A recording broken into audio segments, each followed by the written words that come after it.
While some of us love to hate meetings, a well-designed meeting can open huge opportunities to connect, engage, and build culture on a team. In this Saturday cast, how to lead meetings that people actually enjoy. This is Coaching for Leaders, episode 721. Produced by Innovate Learning, maximizing human potential. Greetings to you from Orange County, California. This is Coaching for Leaders, and I'm your host, Dave Stachowiak. Leaders aren't born, they're made. And this weekly show helps you discover leadership wisdom through insightful conversations. This is one of our Saturday casts. A few times a year, I air an episode here that's a chat with one of our fellows or members. These Saturday casts are sponsored and brought to you by the Coaching for Leaders Academy. If you're at an inflection point in your leadership, you may benefit from considering our academy and working personally with me and a small cohort of supportive colleagues. To get an invitation when we next open applications, just go over to coachingforleaders.com/academy. A conversation today with Jess Britt, one that I've been looking forward to for a while, on how we can all do a better job at leading engaging meetings. I have learned a bunch from Jess over the years that I've known her, and she has such a passion for this topic of helping leaders and teams to communicate so well. I'm so pleased to introduce Jess to you. Jess is an experienced executive and nonprofit board chair. Today, as a coach and consultant, she uses a facilitative leadership approach to empower leaders and teams to build collaborative, high-performing, data-driven workplace cultures. She's an alum of our academy, and for the past 2 years has taken on a leadership role inside our community as a Coaching for Leaders fellow, providing coaching and facilitation to some of our members. Jess, so glad to have you here. Welcome. Thank you. It's great to be here. This is a topic that I think it's one of those things that sometimes we all love to hate, right? Like meetings and getting excited about meetings. And so often the narrative is like, oh my gosh, I just need to get out of more meetings and not be in meetings all day long. You really have a passion for meetings. What is it that gets you excited about them? I think as a participant in an effective meeting, I love the chance to learn from other people, to deepen my relationships with people, hopefully with some laughter, and to move important conversations and work forward more efficiently than you might without the meeting. And as a leader, I really enjoy the puzzle of planning a meeting to achieve the objectives and help people build relationships. Ah, nice. A puzzle. I love that analogy of like thinking about it that way. And you said a word there, objectives. That's really key. I know you feel really strongly, as do I, about meetings having objectives. And a lot of folks listening will know, like, okay, that's important. We all recognize meeting having objectives is key. And you approach this through a slightly different lens, though, in thinking about like, how does having objectives actually help the person running the meeting, the facilitator of that meeting? How do you think about that? Why are the objectives good for us? I think reflecting on objectives, they're critical for both planning and for leading the meeting because they can help you with, I think, 4 key things. One, you can design the meeting to give you a better chance of achieving your objective. That's what I said at the beginning about the puzzle. You can think personally about how you as a leader need to show up to have a better chance of achieving those objectives.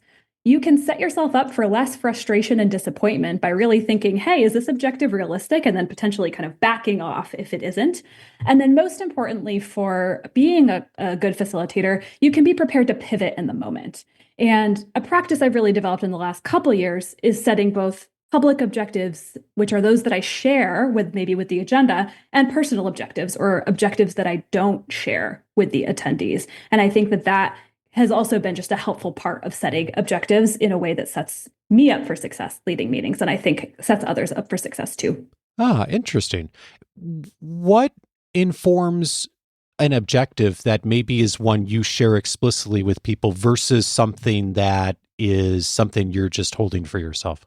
I think a good example is from a board meeting I led last year as I was finishing up my term on the board. And so for that meeting, the shared objective that was kind of shared with the agenda was reflect on our strategic plan, progress, and any changes that are needed. That's pretty standard. But when I was reflecting and planning for this meeting, I set personal objectives about focusing on my leadership transition and ensuring that my voice wasn't dominating the discussion. Those didn't need to go out with the board-wide emails to plan for the meeting, but knowing that I had those personal goals really guided both how I showed up in the meeting and how I delegated the facilitation responsibilities ahead of time. By having that in your mind for yourself, what's one thing you did differently in just how you showed up either in preparation or in the moment? I think in preparation, it made me realize that I needed to spend some extra time with other leaders on the board to ensure that we were all really aligned on the board meeting plans and really planning it together. And so I tried to share that planning work. And then in the moment when I was faced in the room with a choice between stepping in to push us towards the full meeting objective or stepping back to let other voices really carry the work, I chose to step back because it was in service to that larger objective that I had for myself and how I showed up in the meeting. There's something so powerful about having just identified a success metric point or an objective or a goal in advance. Like you have something sort of to hang your hat on, which I think a lot of times in meetings, so often we fall into the trap of whatever it is. It's Tuesday morning at 9 a.m. We have our regular all hands stand up and we sort of like do the stuff we always do, good or bad, right? But don't really think about what am I doing to not only move the team forward, but move myself forward. And there's something about just identifying that in advance that gives you something to actually aim for and then to be able to measure against. Absolutely. It's actually one of the small commitments that I set during the academy was reflect on a meeting and what a realistic outcome is for it every day. And so I started kind of building that habit, and it's really served me well in how I approach my meetings over the last few years. Nice. So going in, having the shared, the non-shared objectives, we've talked about shared, more public objectives for a meeting in the past on other episodes, but just so we have like a sense of that, what does something like that sound like? What's a good objective for a meeting? Ooh, a good objective for a meeting, I think, needs to be realistic, but also something that appeals and kind of resonates with everybody that's going to be attending. And so, and I recommend that they be as specific as they can be given what you're trying to achieve. And so, align on next steps for a project versus complete the project is generally what's realistic for a meeting. Nice. Deciding in advance and then informs everything else you're doing. And then gets into some of the facilitation stuff that you and I wanted to talk about too as well, and like how we do this well. And I know some folks listening will have heard some of these, some people will not, but I am just struck by how often I find that some of what I would consider foundational facilitation just doesn't happen in meetings as regularly as it should. I catch myself sometimes not doing some of the things that I have been teaching for years around facilitation and meeting management. And so you invite us just to do some really foundational things that, like, I think a lot of we see it, we know it's good, but we don't think to do it. And one of them is just sending an agenda in advance. That's huge, isn't it? Absolutely. I think that's a really good way to force you as the leader and convener to clarify your thinking so that you know why you're bringing folks together. And it also can serve as a kind of reminder for attendees to speak up if the agenda isn't aligned with what they thought we were going to be talking about. And so sending it in advance can be really helpful. And it doesn't have to be super detailed, just, a few bullet points to ensure that everybody's kind of starting from the same page at the beginning of a meeting can be really helpful. And helps people know what they're walking into too. When you send something in advance, do you typically send an email? It goes on a calendar invite. What does that look like logistically that you find works? I think it really depends on the culture of the organization and team and the folks with whom you're meeting. I think kind of embedding it or linking it within a calendar hold can be a really good practice. I also think there is a benefit to keeping it at a pretty high level, so not too much detail in case things need to change. So I think concretely, putting it in a Google Doc or a shared Drive document that is then linked in a calendar agenda or shared over Slack or whatever other tool you're using. Any of those can really work. And also, one of the things that you helped me learn this last year, for those listening, just did a wonderful project within our pro community to help surface some feedback, did a survey. It was really extraordinary, just what we learned. And one of the pieces of feedback I got was too much preparation for events and like asking people to do much or read too much or listen to something too much. And I've backed off that pretty substantially. And boy, it's helped. And I think one of the things, like sometimes we tend to go to either one or other opposite poles on this, is either there's nothing, like there's no sense of like what this meeting's about, or the mistake I made, which is like too much information, asking people to do too much in advance, which they're just not going to do in many cases. And so like really striking that balance. And when you said like high level, just keeping a couple bullet points there, like that struck me as it takes some experimentation to find that sweet spot, but like it's worth experimenting with that and asking people what's useful in advance. What did you read? What didn't you? Because that helps set this up so well. Yeah, I think pre-work and asynchronous work can be really, really helpful for people, especially those who process better, not in real time. So having time to react to something. And that only actually makes your meeting more efficient if everybody does it. And so really kind of being honest with yourself, I think that might be a kind of a theme through this, is being honest with yourself with, will everybody do this pre-work? Will everybody read it in advance? Or how do I ensure that folks are clear that that's an expectation? I think is really critical. And so if the reality is that folks are too busy and won't have the time to read it in advance, making sure that you're then designing the meeting to account for that and not then adjust to a mixed group of folks, some of whom have read the pre-work and some of whom haven't. It's a lot easier to just know going in that folks haven't done that pre-work, but that you've given everybody the same baseline level of information. Once a meeting starts, I know you're a fan of using warm-up questions to engage people. What is it that's important about that? And then maybe what are some questions you've used that you find are helpful and get people talking? I think at a high level, the warm-up question is a low-stakes opportunity for everyone to have their voice heard really easy, which can pave the way for folks to feel more comfortable participating throughout the rest of the meeting. And I also think of it as a really good kind of transition point. So by requiring everyone to participate first thing, it can help focus people on being present in your meeting. So it can be difficult to keep thinking about the last meeting you were in or to multitask if you know that you're about to be called on. And I'm a fan of being strategic with the question. So I think a lot of us are really familiar with warm-up questions as being just about personal connection. Folks call them icebreakers, but they can really also be used to reinforce an organizational value, get people thinking about a topic or a skill that they're going to need to bring later to a conversation. It can be an opportunity to generate accountability for professional development or leadership development goals that the whole team is working on. Or as a leader, it can give you some really valuable data about how folks are doing, depending on the question that you ask. I was thinking about this conversation, Jess, and just in this past week, Jess and I were part of a larger conversation with a number of our fellows on some of the facilitation that we're doing inside of our community. And I was inspired a bit by thinking about warm-up questions, or what sometimes people call icebreakers, but thinking about it in the lens of like, what's a strategic question? And I started that meeting by asking the question, what's something in a facilitation you've had within our community in the last week or so that's made you smile? And so it got everyone talking, it got everyone engaged. But to your point, it also linked back to the purpose of the conversation, because the purpose was about that, about engagement and facilitation and the work we were doing. And boy, it worked. And it kicked off a meeting where we had a ton of collaboration and interaction and ideas.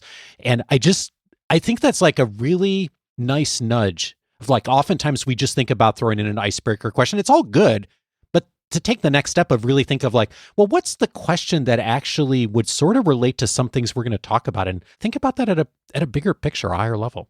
Absolutely. You also suggest checkout questions. What's a checkout question and what's helpful about it? I think it's pretty similar. in that it gives an opportunity to hear from everybody. And that doesn't necessarily have to be everybody, coming off mute and speaking up. It could be in the chat, but it can really help reinforce learning or decisions made and can give you valuable insights as a leader, data points about how content landed, how well folks understood the content, how people are feeling as they're leaving a meeting. And before heading into a checkout question, it can be helpful to reground everyone by recapping the objective, what you did together, and what's next to kind of just summarize what was covered in the meeting. And just some examples of ones that I use frequently or that I've used before. I think plus delta is a pretty common one. This is especially good for a team that meets often or on day one of a 2-day set of meetings. So asking folks to share what's something they liked about the meeting and what's something that they would change. So the plus and the delta. I like head, heart, hands a lot. So what's one thing you're thinking, one thing you're feeling, and one thing you want to be doing as you leave this meeting? You can ask folks to do an emoji poll or a 5-finger survey. Those are all different kinds of ways to do checkout questions. Oh, nice. What's an emoji poll? I don't think I've come across that.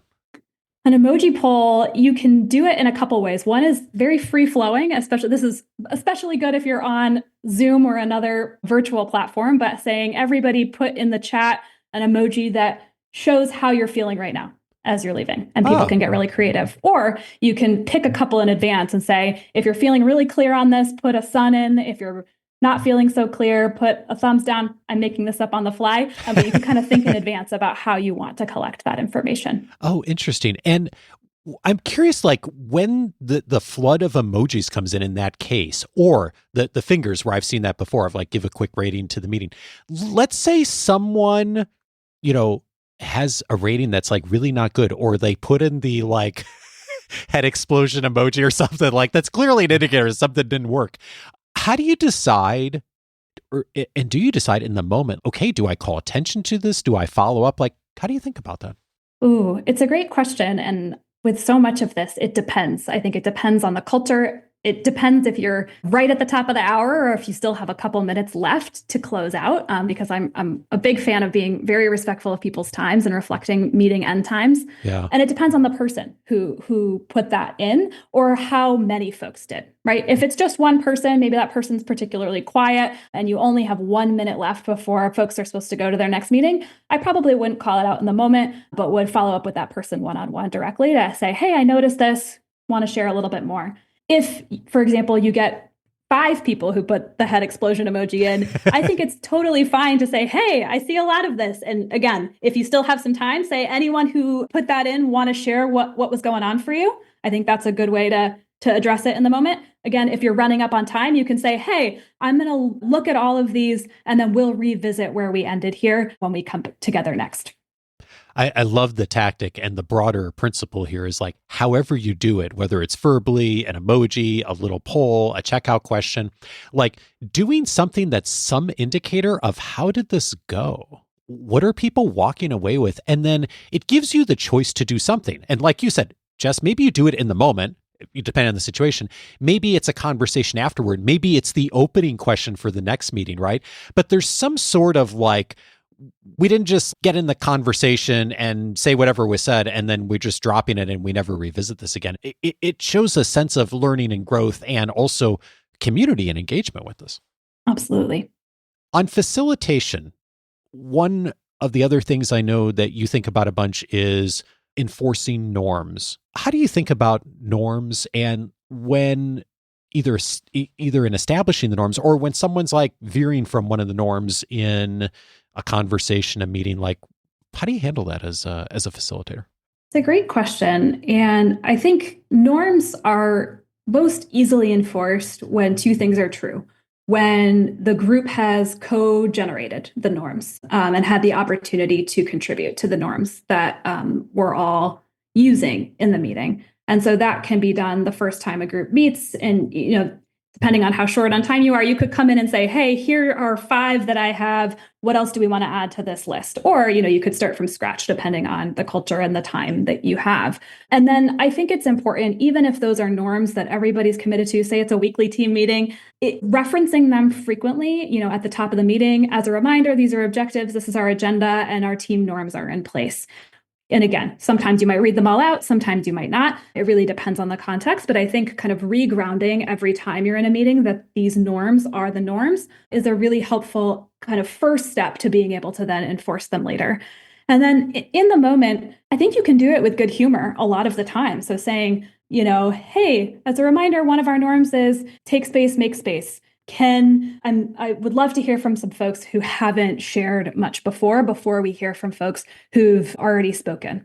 That's one way to enforce the norm.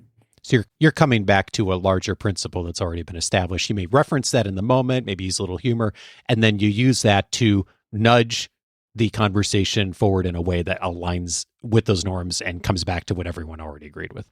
Exactly. And I think even if you're using norms that perhaps you as the leader or perhaps your company already have established, I think it's pretty common in teams to come up with shorthand for referring to norms that might have a little bit more of kind of the humor and team culture involved. And so leaning into that when you see that organically emerge can be a really kind of good humored way to enforce the norms.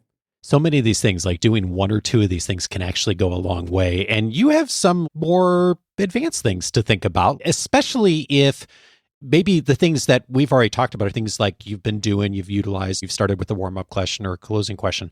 And one of the things you and I both think a bunch about is the adult learning principles and and bringing those into meetings and interactions. And for those who've not thought about that before, what's different about adult learning principles than maybe we think about with kids learning something? Because there are differences, aren't there? There are differences. And I think the two principles that I find most helpful to keep in mind when I'm thinking about meeting design are one, allowing participants to draw on past knowledge and experiences when they're in the room is really important for facilitating adult learning. And then the second is that adults learn best by doing. So there are other principles that can be applied to meetings, but those two are the ones that I come back to over and over again.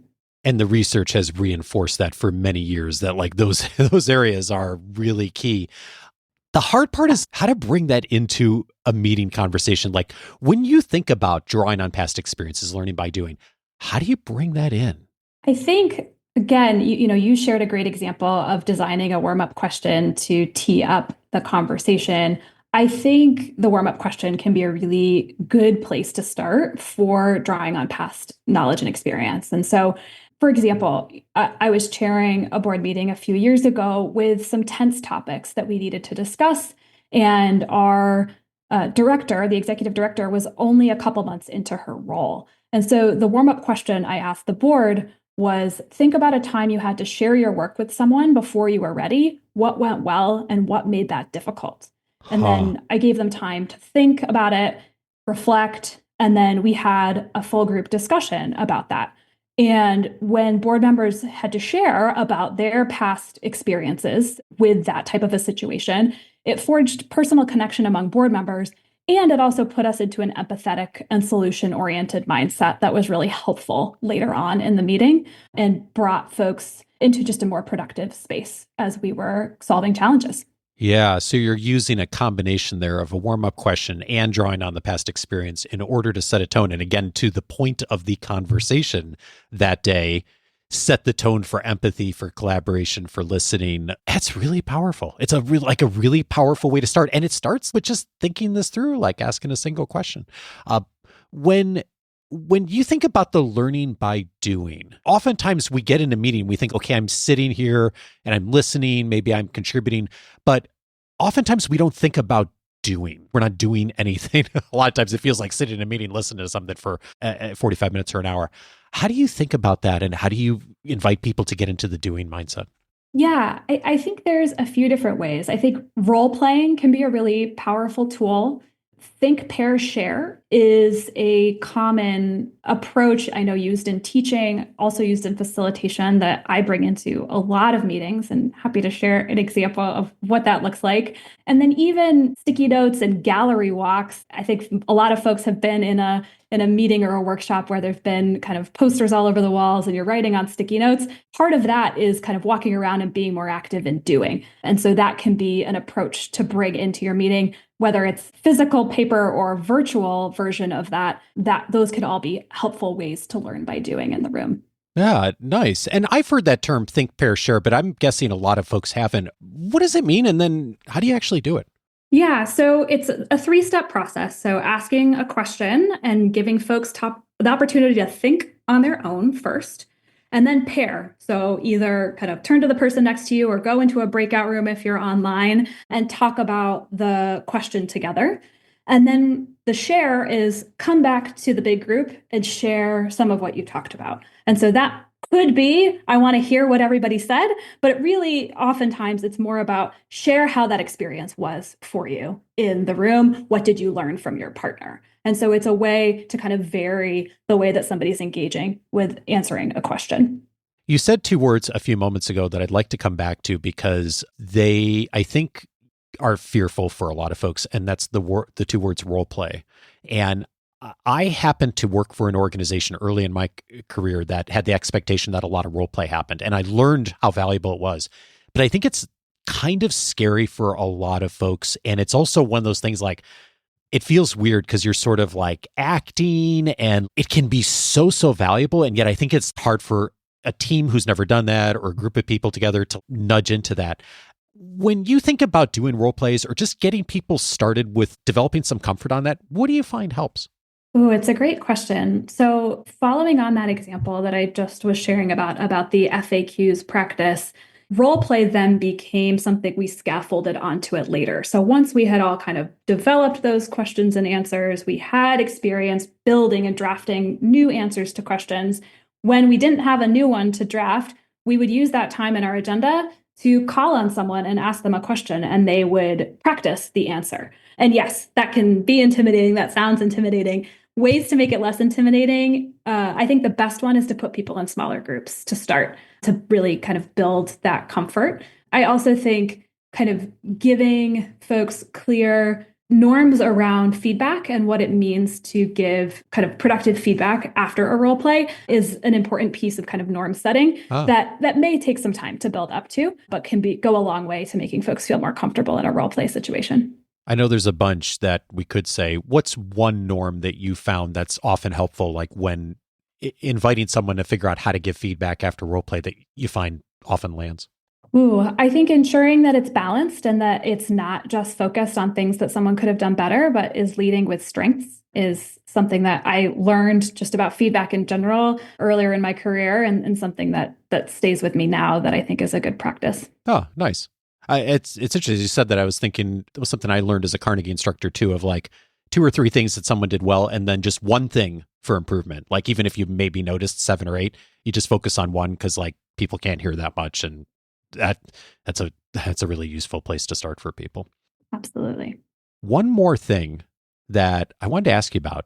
You've highlighted debrief questions for me in the past, and are debrief questions different than checkout questions? And if so, how? What's the point of those? Oh, it's a good question. So when I think about a debrief question, I think that that's the thing that the leader or the meeting facilitator is asking after each piece of interactive content. So those are the types of questions that you're asking when people come back to the big group after being in pairs. Those are the questions that you ask to really kind of solidify the learning or any key takeaways and next steps from the activity that folks were doing. And so I think it's important to ask open-ended questions and ask questions in a way that get the meeting attendees to reflect on what they just engaged in to generate the key takeaway themselves without telling them the takeaway. I know this is going to, of course, vary a ton on like what the meeting is, context, team. Can you think of a debrief question, an example of one you've used that you find like is helpful to like center people after a particular piece of a meeting or content or section? I think a couple pretty open ones that can apply in a lot of contexts, which folks may recognize from meetings they've been in with facilitators before, is what came up for you or what came up in your group that you hadn't thought about before. That's a good one. Oh. Or what's top of mind after listening to other people share. And I also think don't be afraid to call on people directly. So you can say, I heard your group talking about X. Could you share more about that with the full group? Or I saw you nodding when this person was speaking. What was on your mind? Those are all ways to kind of get folks reflecting and sharing with the full group after they've engaged in learning by doing or one of those other types of facilitation. What strikes me about every question you just articulated there is just how simple and conversational and casual it is. Oh, what's top of mind? What came out of your conversation? I noticed you talking about this. Tell us more about that. Like, it's not like this long paragraph of deep reflection, go off and journal under a tree somewhere, right? It's just like the kinds of things we would say in regular conversation anyway. And it's just being curious and simple. And sometimes just 3 or 4 words of a simple question can open up like a whole opportunity for hearing more and collaboration, which is like what we all want in most of our meetings anyway. And what I would say is if this is a new style for you or for your team, be patient. It goes a long way to ask an open-ended question and then just wait and be comfortable with the silence until somebody answers, because they will answer. They will eventually. Yeah, indeed. And I love that invitation here as we close, because there's a tendency, like, I know so often we hear an episode or we hear advice on something, and there's like all these different ideas we talked about. And my invitation for folks listening is decide on one of these to try. If you've not done a warm-up question, or maybe you've done one, but you haven't thought about it in the context of a meeting, or you've never done a think, pair, share, or you've never used a debrief question, don't try to do all those at once. Find one that you're like, hey, yeah, I feel like I could experiment with this in my next meeting, and then try it out. And we'd love to know, what did you try and what happened as you did it? So we've got an invitation for you. I'd actually invite you to send Jess an email and let her know, what did you try and what happened as you did it? And her email address is jess@jessbritt.com. We're going to put it into the episode notes. And the other thing, the reason I'm inviting you to do that is Jess and I, in preparation for this conversation, put together some ideas and just did this incredible work of like detailing all these different ideas for leading engaging meetings. And what percentage of that have we covered, Jess? Like, I don't know, 15% in this conversation? Probably something like that. Yeah. Yeah. So there's a whole other chunk of this that we're not even talking about. And one of the things Jess would love to do is, if you decide to reach out and tell her like what was helpful, she'll send you the whole list of it. And we're not going to add you to a mailing list or anything like that. But we just like to know like what worked for you, and then actually give you more ideas on things you could use and try. So Jess, how's that? If people reach out, anything folks should put in a subject line or just send you a message with it? Yeah, maybe meeting conversation or coaching for leaders, something like that. Yeah. Okay, great. Sounds good. Well, let's do that then. Okay, so all of that will be in the episode notes. Jess, you know I'm going to ask this last question, which is what you've changed your mind on.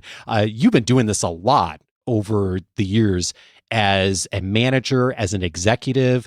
You've been on a board. You've been the chair of a board. You've done this in so many different contexts of helping people to engage well in conversations.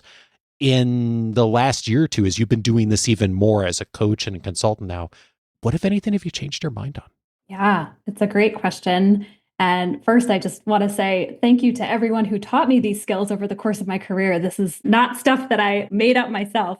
And when I first started facilitating highly engaging meetings, I was really convinced that in person was the only way to go. I couldn't imagine engaging folks in this way online, especially for retreats and planning meetings. But that really changed when I was leading in an organization that was spread across the country. Before COVID, we had to figure out how to make virtual meetings work to keep travel costs in check. And I was really pleasantly surprised by the advantages of virtual meetings, both for facilitators and participants. For a leader, I can check my notes, message co-facilitators privately, save all of the contributions that happen in breakout rooms without having to take pictures and transcribe things. And I also love how virtual meetings open up lots of different ways for people to participate. You know, I mentioned those emoji polls earlier. Some people are more comfortable typing in the chat, and others like to speak up. And when a facilitator can pay attention to all of those inputs, it can make meetings a lot more engaging and inclusive because people can join in a lot of different ways. So my preference for in-person meeting facilitation is something that I have totally changed my mind on. But of course, you know, that only works if there's strong norms about being present and not multitasking. So that's the caveat I'll share to my changing my mind. Yeah, indeed. Well, Jess, thank you so much for your leadership as a Coaching for Leaders fellow. And thank you so much for sharing your work and your experiences with us. I so appreciate it. Thank you. Thanks for having me.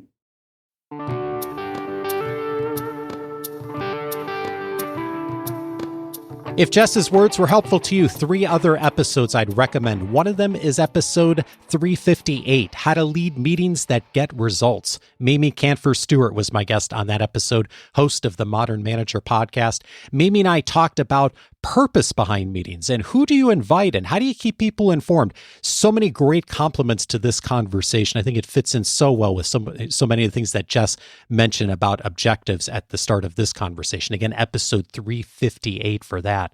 Also recommended episode 632, Moving Towards Meetings of Significance. Seth Godin was my guest. Seth has been challenging me and many of us for years on how to have conversations that matter, how to get teams working together in significant ways. And in that episode, we talked in detail about his thinking around how to really create the environment and the meetings and the mindset that will really lead you to conversations that are much more significant than many of the conversations in meetings that happen regularly in organizations. Episode 632 for that.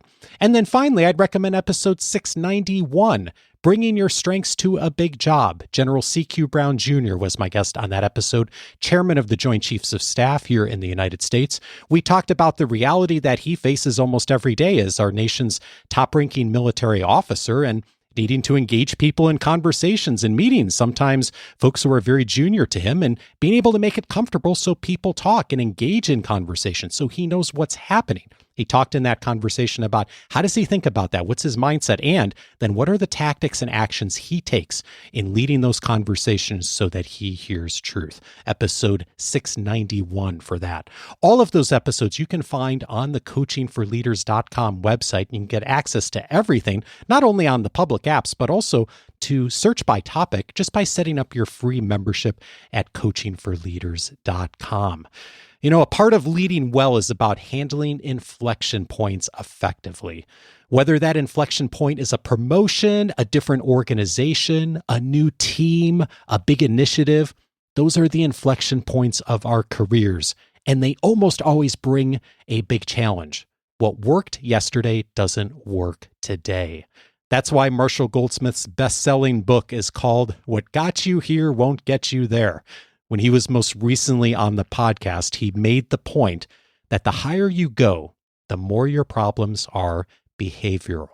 A lot of us get to that point in our careers when it is important to change our behaviors.